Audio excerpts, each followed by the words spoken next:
you thought this is going to be yet another Rax video. No, we're going to do something different. We're going to do something on Chille today. When we last left Chille, he was busy getting a beatdown from the court after filing more nonsense. And the case is still ongoing. So let's take a look and see what's new. The latest is Chille filed for a default and default judgment at the same time against Kate Peter, aka Masshole. Evidently, Kate didn't reply to something on time which put her in default. I don't think she replied to anything at all. Chille, of course, was instantly declaring it a victory, but it simply ain't so. He has a few wee, small, slightly major issues to deal with first. Let's take a peek and see the slight problem Chille has with his un-win. Default in California, and pretty much everywhere else on the planet, and default judgment are handled as two entirely separate things. First, you have to apply for a default. Wait until that is granted, and then apply separately for a default judgment. It's the same form with two checkboxes usually, so guess what Chille did? It that way when you're dealing with a single defendant. Chille has 32.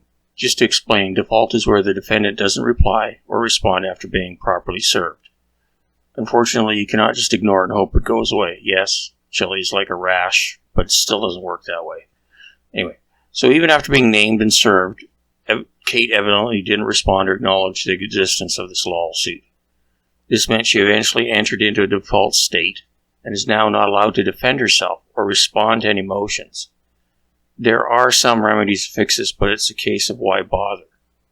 Also, to me, this sounds a bit unconstitutional than it is in California. I'm not a 20-year law scholar, so what do I know? If default is granted, then the plaintiff has to apply for default judgment. This is not actually an auto-win. As a matter of fact, he can still totally lose the whole thing without Kate having or getting to say a single word. Now let's look at why. Chille's first problem. And this is a big one. Chille went and filed with joint liability. He didn't file with each person being liable for a set amount. He did the throw a big pile of crap on the wall and see what sticks, in the hopes someone, anyone, would just settle with him. As well, he was going to break them financially if he lost. You remember him saying that over and over again? It wasn't about the money, he was just going to break them? Well, that's where he started digging his hole he can't get out of. He filed the case originally against Kate Peter, Masshole, and John Doe's 1 to 30. Had he stopped there, then he would be probably looking good, but no, being Chille, he later adjoined Michael Peratini, also known as Blue Bacon, who became defendant number 32, or real defendant number 2, depending on how you want to count. So now we have 32 defendants, 30 of which are imaginary. However, the court has to believe that they exist, and this is really Chille's big problem that he cannot get around. Kate is in default, but Chille is denied a default judgment because the case is still ongoing with the other 31 defendants.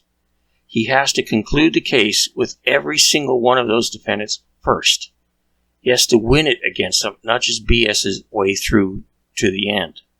So that's a big problem. Best of all, those other defendants have to agree that they are finished with this. So if Blue Bacon says, no, let's play this out to trial, Chille cannot try for a default judgment against Kate. If Blue Bacon wins, so does Kate. Well, so do the other 30 imaginary John Does as well. The case proceeds. Chille's second big problem. Even though Kate now has to legally stand mute, Blue Bear does not. If any of the imaginary John Does have imaginary lawyers, either do they. So this means the case proceeds to its conclusion with the remaining defendants being able to submit evidence or make motions that are also weighed in against the allegation against Masshole. Remember, Chille declared them all to be jointly liable. So in other words, all for one, one for all. What goes for one is applicable to all. So if Peratini's lawyer makes a good point, it also applies to Kate's defense as well, and so on. If the other imaginary 30 lawyers get involved, then this could be a real big imaginary legal brawl. Remember, he has to win, not just finish. And Chille's third big problem. Actually, Chille's third huge problem. Chille has yet to actually claim damages or show how or why he was damaged. He has twice uploaded a list of random URLs to the court and claimed this was his evidence in damages.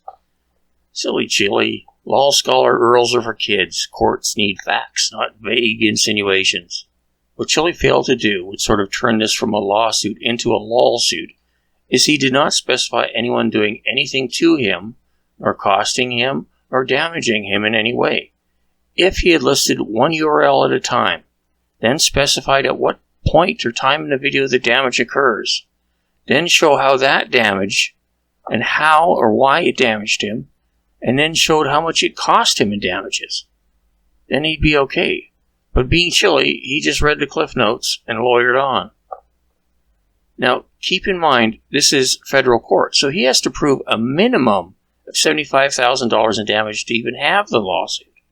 So far, he's actually shown zero, none, nada, nix, nine in damages. Nothing. Actually, the court could dismiss it right now just for that, if anyone pushed it.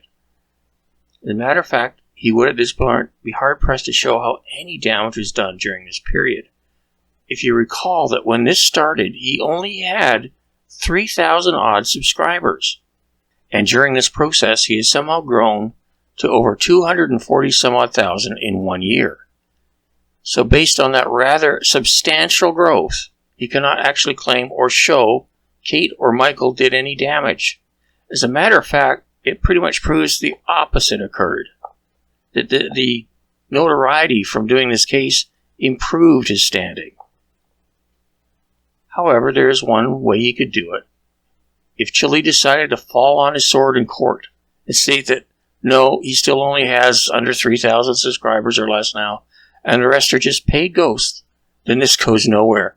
No damages, 12B6 time, case dismissed for failure to meet the minimum standard, and so on. So, to quickly sum up Chille's wee problems, joint liability, the case can still easily be lost. No damage is stated, and as a result, we have ski rake 3. You're out of here, Chille. Hey, bada, so win, bada. Hey, bada, so win, bada. Kennedy.